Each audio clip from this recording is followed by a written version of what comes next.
The year is 1757. The British, under the command of Robert Clive, have just won the Battle of Plassey against the Nawab of Bengal. With this victory, they laid the foundation for their political control over India. But this was only the beginning. For the next 200 years, India would be under the thumb of the British Empire. They would exploit its people, plunder its resources, but also introduce some changes that would shape the subcontinent's future. So let's take a look back at 200 years of British rule in India, from Plassey to Partition. In June of 1757, the British East India Company's forces met the Nawab of Bengal's army near the village of Plassey. The battle was a decisive one, marking the beginning of British dominance in India. Now, initially, the company didn't have any interest in ruling India. Their focus was on trade. But after Plassey, things changed. Following Plassey, the British consolidated their power in Bengal and began expanding their influence in other parts of India. A significant step in this direction was the Battle of Buxar in 1764. It was fought between the British East India Company and the combined forces of the Mughal Emperor, the Nawab of Bengal, and the Raja of Benares. Once again, the British emerged victorious. This victory secured Bengal, Bihar, and Orissa for the company, greatly strengthening their position in India. After Buxar, the British started company rule, which lasted until 1858. During this time, three major changes took place in India. Firstly, India became a source of wealth for the British Empire. Secondly, the social and cultural landscape of India underwent significant shifts. And lastly, seeds of revolt against the British grew, culminating in the 1857 rebellion. In terms of economy, the British exploited India's resources to their fullest advantage. They introduced policies that served their interests, such as the deindustrialization of India. Under their rule, Indian industries, especially textiles, collapsed as British manufacturers flooded the Indian market with cheap, machine-made goods. Indian textiles, once renowned for their quality and variety, couldn't compete, and many weavers switched to farming. This shift caused immense suffering among the farming communities due to heavy taxation and forced cultivation of cash crops. Despite the exploitation, the British did bring about some changes during their rule. They established English schools, colleges, and universities across major cities. They also introduced Western education in India, which played a pivotal role in shaping the minds of Indians. English became the medium of instruction and gradually replaced many Indian languages in government and administration. Additionally, the British built efficient transportation systems. Railways were introduced, connecting important cities and facilitating the movement of troops, resources, and later, people. Postal services were also established, helping to integrate the vast subcontinent. However, these advancements were primarily intended to serve the British Empire's needs rather than benefiting the Indian population. As the years passed, discontent grew among Indians due to the exploitative policies of the British East India Company. By the mid-19th century, the sentiment against the company's rule was widespread. In 1857, this resentment erupted into the Revolt of 1857, also known as the First War of Independence. The revolt, though ultimately suppressed, proved to be a turning point in the history of India under British rule. It led to profound changes in the way India was administered. Prior to 1857, the British East India Company had been ruling India. But following the revolt, which shook the foundations of British authority, the British government in London decided to take charge directly. This marked the end of company rule and the beginning of Crown rule. The administration of India was transferred from the NTO Company to the British Crown. A new system was put in place with the Viceroy at the helm, responsible for governing India on behalf of the Queen or King. This change aimed to restore stability and control after the upheaval of the revolt. Under the Crown rule, the British tightened their grip on India. They introduced the policy of lapse, which allowed them to take over any Indian state that had no male heir. This enabled them to expand their territory at the expense of native rulers. Despite the increased control, the British continued to face challenges. The late 19th century saw the rise of nationalism in India. Indians began to demand self-rule and independence from British control. One significant development was the establishment of the Indian National Congress in 1885. The Congress provided a platform for Indians from various regions and backgrounds to unite and voice their demands for self-governance. Initially, the Congress focused on achieving greater participation in the political process and securing more favorable policies for Indians. However, as the years went by, the demand for full independence grew louder. Meanwhile, another important event took place in 1906, the foundation of the All India Muslim League. This move was prompted by the growing fear among Muslims that their interests might be marginalized in a self-governing India. The League aimed to safeguard the rights and representation of Muslims, leading to a complex political dynamic between various communities and groups. During the first half of the 20th century, several freedom movements and acts of defiance against the British rule took place. Leaders like Mahatma Gandhi emerged, advocating for non-violent resistance to British laws and policies. Gandhi's philosophy of satyagraha inspired countless Indians to join the struggle for independence. Other prominent leaders like Jawaharlal Nehru, Subhas Chandra Bose and Muhammad Ali Jinnah played vital roles in shaping the course of India's freedom movement. They led various protests, civil disobedience campaigns and negotiations with the British authorities.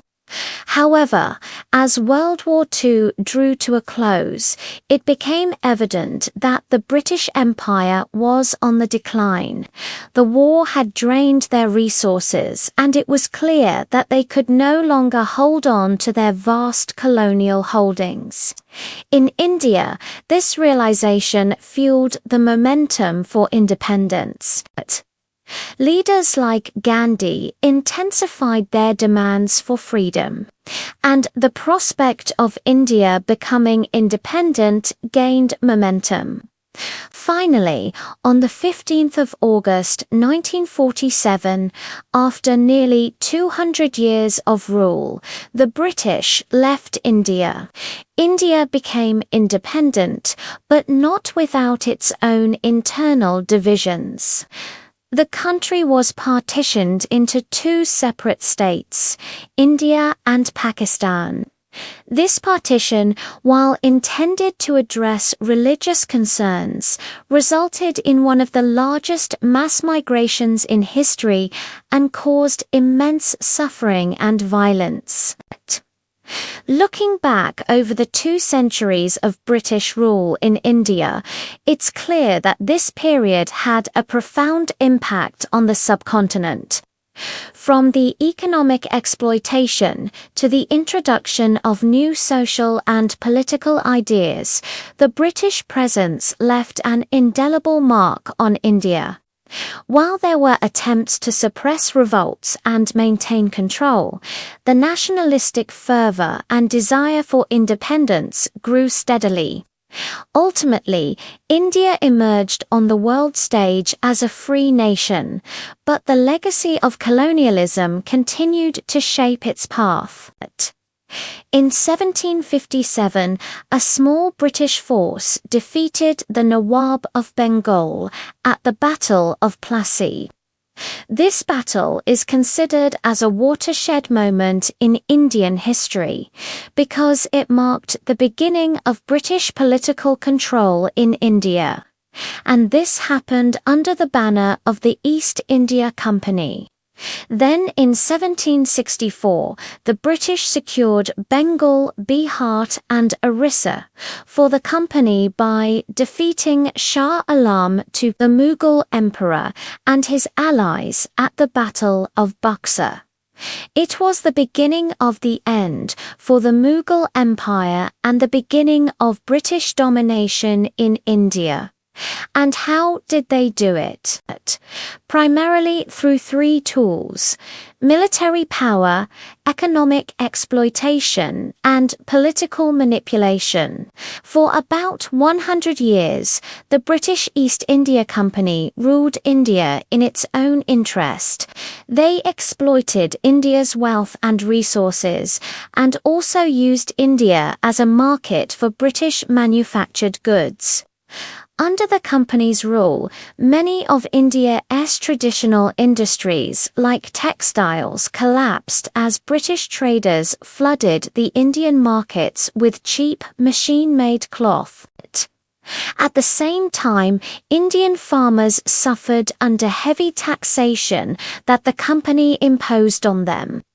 The most important consequence of the company's rule was the increasing dissatisfaction among the Indians, which eventually led to the Revolt of 1857, also known as the First War of Independence.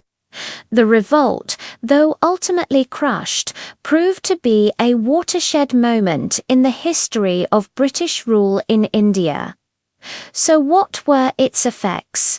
Well, one major effect was the transfer of power. In 1858, Queen Victoria transferred the sovereignty of India from the British East India Company to the British Crown.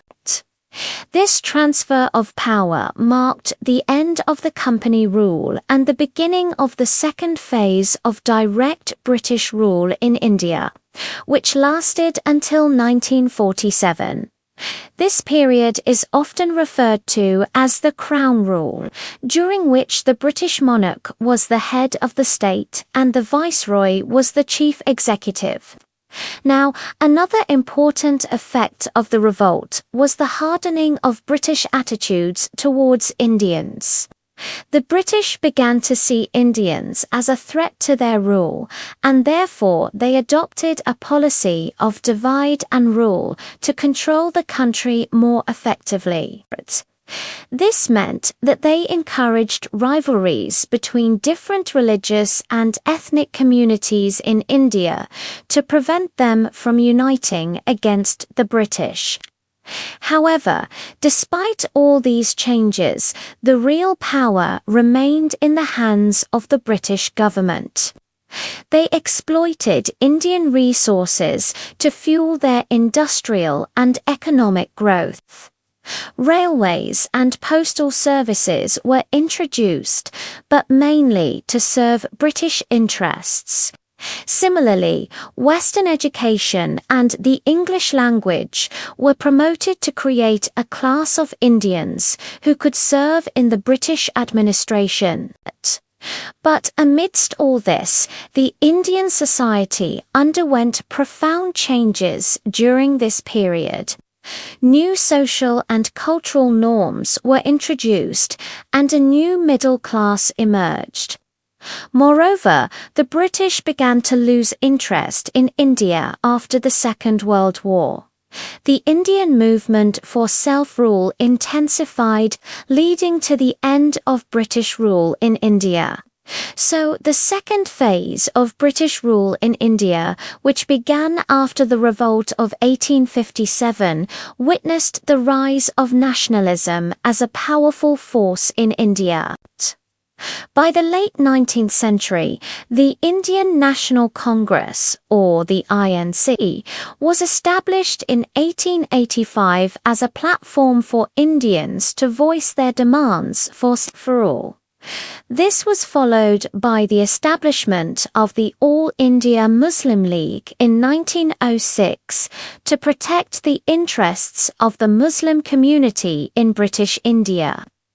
These organizations provided Indians with a sense of unity and identity, and they played a significant role in shaping the course of India's struggle for independence.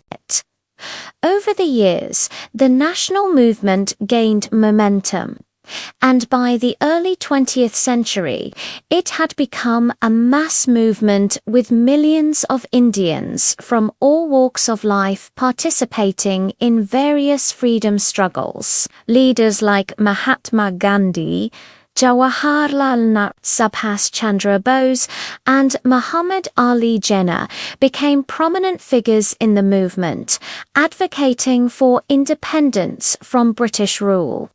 They employed various strategies, including non-violent resistance, civil disobedience, and international diplomacy to achieve their goal. Gandhi's philosophy of non-violent resistance, or satyagraha, became a cornerstone of the Indian national movement through campaigns such as the non-cooperation movement and the civil disobedience movement.